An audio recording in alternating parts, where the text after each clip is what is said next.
காலைதோறும் கர்த்தருடைய வார்த்தையை கேட்க வந்த உங்களை ஆண்டவராக இயேசு கிறிஸ்துவின் இனிய நாமத்தினாலே வாழ்த்தி வரவேற்கின்றேன். இன்றைக்குரிய தியானம் மார்க்கு எழுதின சுவிசேஷம் 14ஆம் அதிகாரம் 5வது வசனம். அப்பொழுது சிலர், இந்த தைலத்தை இப்படி வீணாய் செலவழிப்பானேன், இதை 300 பணத்திற்கு அதிகமான கிரயத்துக்கு விற்று தரித்திரருக்கு கொடுக்கலாமே என்று சொல்லி அவளை குறித்து முறுமுறுத்தார்கள். இயேசுவின் சீடர்கள் தரித்திரத்தை ஒழிப்பதில் தீவிரமாக இருந்தார்கள். தங்களிடம் இருக்கின்ற விலை கூடின பொருட்களை விற்று தரித்திரருக்கு கொடுத்தால் தரித்திரருக்கு முடிவு கட்டிவிடலாம் என்பது அவர்களது நம்பிக்கை. மரியாள் விலையேற பெற்ற நலதம் என்னும் தைல குப்பியை கொண்டு வந்து உடைத்து இயேசுவின் சிரசின் மேலே ஊற்றினான். இன்றும் கூட அநேகர் இப்படித்தான் முறுமுறுத்து கொண்டிருக்கிறார்கள்.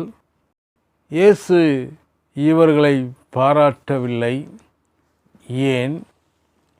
மனிதன் தன்னிடம் இருக்கிறதை விற்று கொடுக்கிறபடியினால் தரித்திரத்தை ஒழிக்க முடியாது. தரித்திரம் ஒரு ஆவிக்குரிய சக்தி. பிசாசு தரித்திரத்தின் பின்னாலே இருக்கின்றான். மனிதன் தன்னுடைய செல்வத்தினால், தன்னுடைய பலத்தினால் தரித்திரருக்கு முடிவு கட்ட முடியாது. தைலத்தை மாத்திரமல்ல, எல்லாவற்றையும் விற்று கொடுத்தாலும் தரித்திரம் முடிவுக்கு வராது. மார்க்கு எழுதின சுவிசேஷம் 14ஆம் அதிகாரம் 7வது வசனம் இவ்வாறாக சொல்கிறது: தரித்திரர் எப்பொழுதும் உங்களிடத்தில் இருக்கிறார்கள். தரித்திரம் நேற்று இன்று வந்தது அல்ல. அது ஏதேன் தோட்டத்திலிருந்து வந்தது. மனிதன் பாவம் செய்தபோது அது தோன்றினது. அது பாவத்தின் ஒரு விளைவு. அதற்கு பின்னால் பிசாசு இருக்கின்றான்.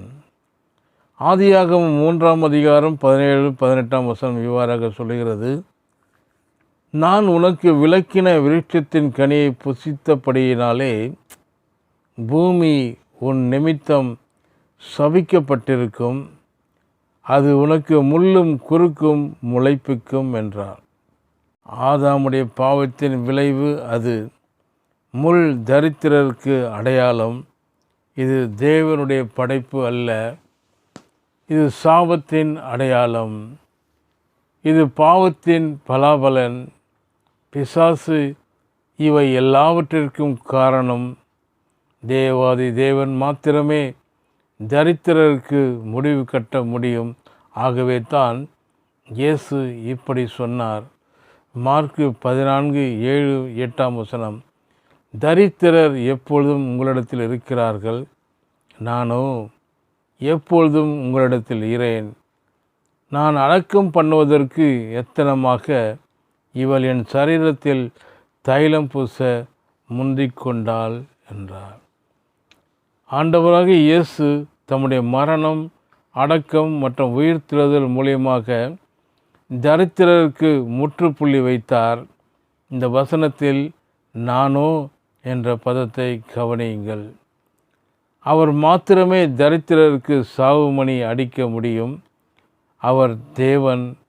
அவர் எப்போதாவது பாவத்திற்கு முடிவு கட்டினாரோ அப்போதே தரித்திரருக்கு முடிவு கட்டிவிட்டார். தரித்திரருக்கு முடிவை தேவன் இயேசு மூலமாக உண்டாக்குவதை வேதத்திலே காண்கின்றோம். அவருடைய சிலுவை பாடுகள் மூலியமாக தரித்திரம் ஒழிகிறது.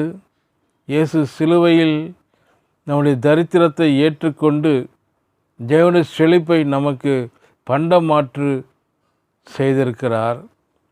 தேவனுடைய இந்த கிருபை செயலை விசுவாசிப்பது தரித்திரருக்கு நிரந்தரமான முடிவை உண்டாக்கும். பவுல் அப்போஸ்தலன் இதை குறித்து இப்படி எழுதுகின்றார்: 2 கொரிந்தியர் 8:9. நம்முடைய கர்த்தராகிய இயேசு கிறிஸ்துவின் கிருபை அறிந்திருக்கிறீர்களே.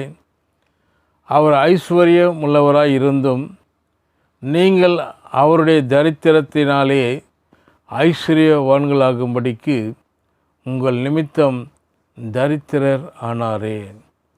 பிசாசின் கிரியைகளை அடிக்கும்படிக்கு தேவனுடைய குமாரன் வெளிப்பட்டார்.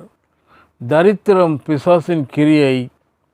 இயேசு தமது மரணத்தின் மூலம் அதை அழித்து விட்டார். தெய்வீகமும் ஐஸ்வர்யமும் செல்வமும் செழிப்பும் அவருடைய பங்கு.